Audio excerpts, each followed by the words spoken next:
श्री स्वामी समर्थ मित्रांनो, गुरुवार 21 मे 2026 रोजी गुरुपुष्पामृत योग सकाळी 6:02 ते संध्याकाळी 2:49 बघा. गुरुपुष्पामृत योग हा आहे अतिशय महत्त्वाचा योग मानला जातो. रवी पुष्पामृत, गुरुपुष्पामृत हे खूप महत्त्वाचे योग मानले जातात. 27 नक्षत्रांपैकी पुष्प नक्षत्र हे शुभ नक्षत्र आणि जेव्हा जे नक्षत्र गुरुवार दिवशी येतं तेव्हा त्याला गुरुपुष्पामृत योग म्हटलं जातं. म्हणजे गुरुवारी पुष्प नक्षत्र या योगात केलेले कार्य दीर्घकाळ टिकते. या दिवशी कोणतेही शुभ कार्य केलेले तर त्यांची शुभता वाढत जाते, अडथळ्यांपासून मुक्ती मिळते. हा दिवस मंत्रसिद्धीसाठी, खरेदीसाठी, गोपूजेसाठी आणि साधनेसाठी उत्तम मानला जातो.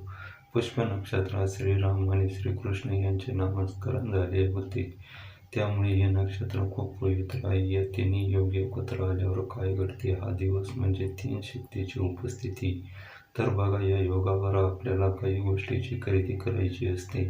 तर या योगावर काय खरेदी केलं जातं? तर सोनं. अर्थातच या दिवशी सोने खरेदी करण्याला विशेष असं महत्त्व आहे. सोने वाढणारा दिवस असे याला म्हटलं जातं. या दिवशी जर आपण सोन्याची खरेदी केली, नवीन जागेची खरेदी केली, एखादा नवीन व्यवसाय असेल, एखादा नवीन व्यवहार असेल, अतिशय अवश्य करा. आपल्याला त्यामध्ये नक्की यश मिळेल. कारण पुष्प नक्षत्र हे अतिशय शुभ मानलं जातं. त्याला नक्षत्राचा राजा असं म्हटलं जातं आणि गुरु यश, धन, पद, प्रतिष्ठा देणारा आहे. त्यामुळे या दोन्ही संयोगाचे येणारा गुरुपुष्पामृत हा योग असतो. हा अत्यंत फलदायी असतो आणि अधिक मास हा लक्ष्मीकारक योग तयार झाला आहे. लक्ष्मीकारक ज्या ज्या वस्तू असतात त्या दक्षिणेवरती शंख असेल, श्रीयंत्र, कुबेर यंत्र, त्यानंतर देवाची मूर्ती असेल, माता लक्ष्मीची मूर्ती, भगवान विष्णूची मूर्ती किंवा बाळकृष्णांची मूर्ती, फोटो असेल, या दिवशी आपण अवश्य खरेदी करा.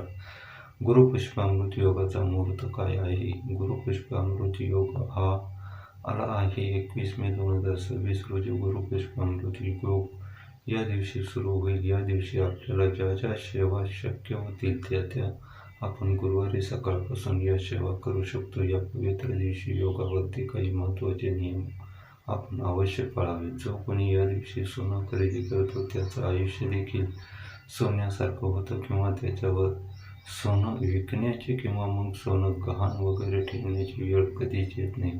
पण हे फक्त बोलायला झालं. आता सोनं खरेदी करायचं म्हटलं तर सोनं काही इतकं स्वस्त नाही की कोणीही जाऊन सहज ते घरी घेऊन येईल. त्यामुळे सोन्याचे भाव इतके वाढले आहे की सहजासहजी चांगल्या व्यक्तींना देखील ते घेणं शक्य होत नाही.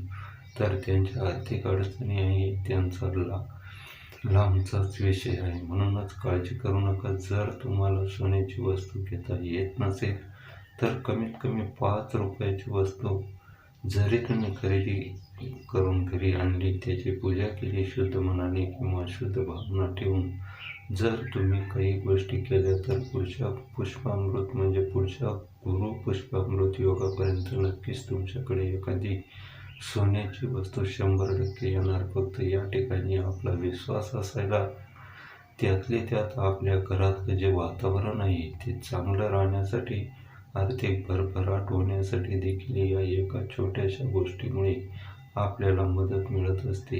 तर अशी कुठली गोष्ट आहे ते आपल्याला जाणून घ्यायची आहे. पण तत्पूर्वी सोन्याव्यतिरिक्त तुम्ही काय खरेदी करू शकता? तर सोन्याव्यतिरिक्त तुम्ही चांदीची एखादी वस्तू खरेदी करू शकता.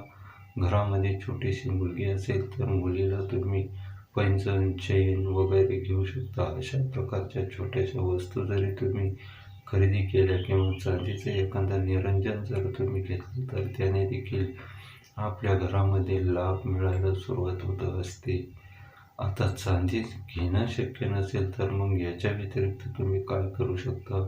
तर तुम्ही श्रीयंत्र खरेदी करू शकता. श्रीयंत्र आपल्या घरामध्ये आपण जेव्हा ठेवतो तेव्हा माता लक्ष्मी आणि विष्णू भगवान यांची आपोआप आपल्यावर कृपा व्हायला मदत मिळते. आता श्रीयंत्र घरात आणलं आणि आपोआप आपल्याकडे पैसा यायला सुरुवात होते का? तर अजिबात नाही.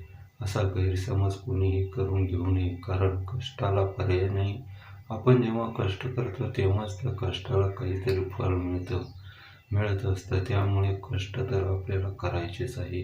कष्ट करणं ही दगडावरची रेघ आहे. पण बऱ्याच ठिकाणी असं पाहायला मिळतं, ऐकायला मिळतं की खूप कष्ट करतो पण आम्हाला म्हणावं तसं यश मिळत नाही किंवा पैसा पडत नाही.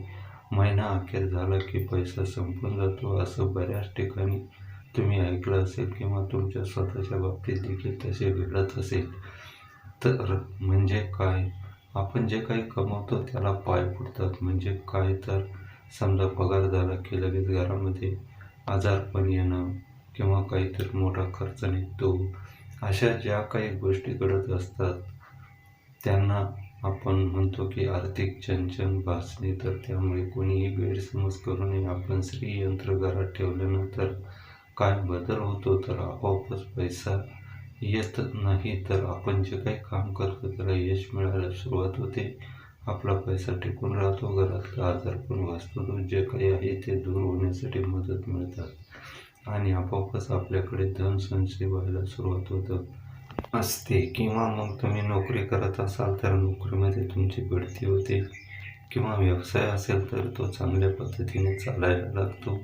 हे जे काही सकारात्मक बदल आहेत ते आपल्या श्रीयंत्रामुळे घडत असतात, हे लक्षात घ्या.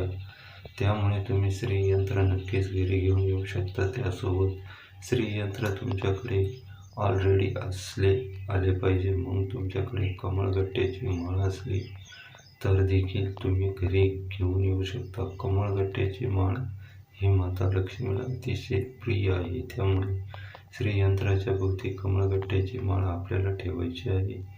त्याच्यासोबत कुबेर यंत्राची स्थापना आपल्याला घरामध्ये करावी. गुरुपुष्पामृत योगावरती कुबेर यंत्र आपल्याला घरामध्ये खरेदी करा किंवा याच्या व्यतिरिक्त तुम्हाला देवघरातील जे कुठली गोष्ट घ्यायची आहे ती तुम्ही नक्की या दिवशी घेऊ शकता.